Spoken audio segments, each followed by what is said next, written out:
Olá, seja bem-vindo ao Direito Administrativo Facilitado.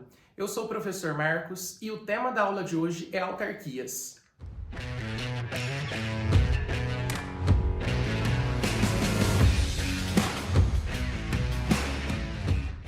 Etimologicamente, a palavra autarquia significa comando próprio, direção própria, autogoverno.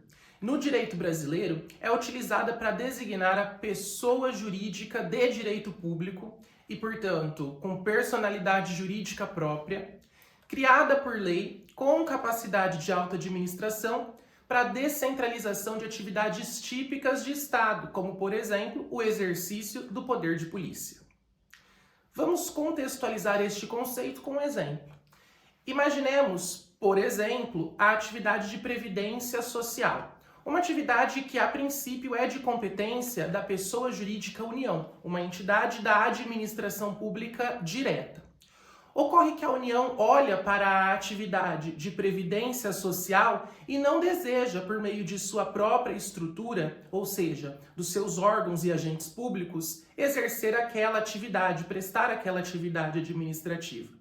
De nada adiantaria, portanto, a criação de um órgão público, porque o órgão, na condição de parte de uma pessoa, não traria uma descentralização da atividade administrativa, de modo que quem continuaria exercendo aquela atividade seria, no fundo, a própria pessoa jurídica União. Nesse sentido, por razões de conveniência, oportunidade e principalmente pela necessidade de uma maior especialização para a prestação da atividade de previdência social, a União então resolve criar uma nova pessoa jurídica. E ela cria, portanto, uma autarquia, o Instituto Nacional do Seguro Social, tendo em vista a necessidade de se conferir uma maior capacidade de autoadministração e gestão de seus próprios recursos.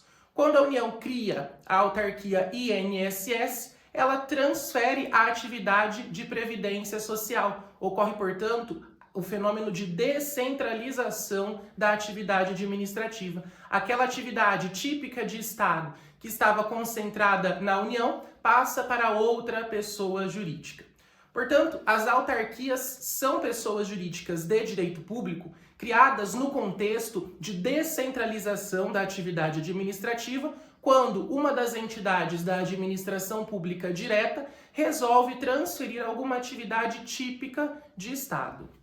Em razão de suas características, as autarquias se submetem ao regime jurídico de direito público, o que significa dizer que elas possuem o mesmo tratamento que é conferido para as entidades da administração pública direta, para os entes da federação. Desse modo, os bens das autarquias são bens públicos e, nessa condição, são bens impenhoráveis. Por consequência, as autarquias se submetem a um regime diferenciado de execução, que é o regime de precatórios, uma execução baseada em uma ordem estabelecida a partir de uma espécie de fila de credores. Também as autarquias possuem responsabilidade civil objetiva e, além disso, precisam realizar concurso público para a contratação de seus servidores e mesmo as licitações para a contratação de serviços e aquisição de bens. Na condição de pessoas jurídicas de direito público, as autarquias possuem a imunidade tributária recíproca em relação aos impostos e às suas finalidades específicas. Por consequência, também na condição de pessoas jurídicas de direito público, as autarquias são fiscalizadas pelo Tribunal de Contas em razão dos recursos públicos existentes nessa pessoa jurídica. Mas não é só. Isso porque as autarquias, na condição de fazenda pública, possuem diversas prerrogativas processuais. Como exemplos dessas prerrogativas processuais, nós podemos citar o prazo geral em dobro. Isso significa que, como regra, se uma contestação tem prazo de 15 dias, para a autarquia será de 30 dias. Além disso, as autarquias se submetem ao regime de prescrição quinquenal de 5 anos e também ao regime de execução por precatórios.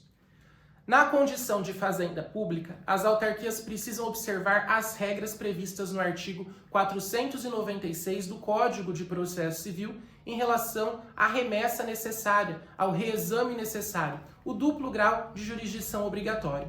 e também possuem a dispensa de preparo e de depósito prévio para a interposição de recursos.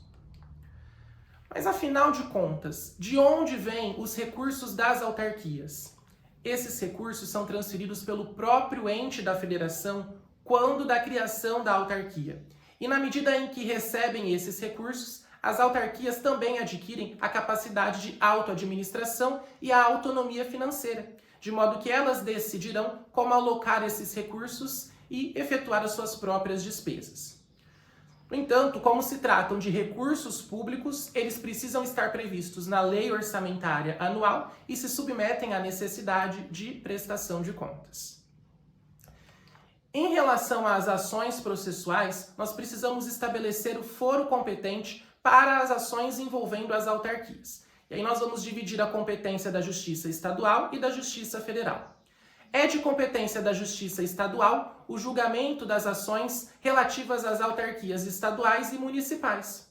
Por outro lado, compete à Justiça Federal julgar as autarquias federais, salvo as ações decorrentes de falência, acidente de trabalho e aquelas relativas à competência da Justiça Eleitoral e da Justiça do Trabalho. Por fim, nós temos diversos exemplos de autarquias previstas no nosso ordenamento jurídico, como as agências reguladoras, o Instituto Nacional do Seguro Social, o Detran e diversas outras entidades que também foram criadas nessa condição. Além disso, os conselhos profissionais, por exercerem o poder de polícia, como regra, são criados como autarquias, e a doutrina denomina esses conselhos de autarquias profissionais, recebendo todas as prerrogativas e processuais típicas das autarquias e da administração pública direta.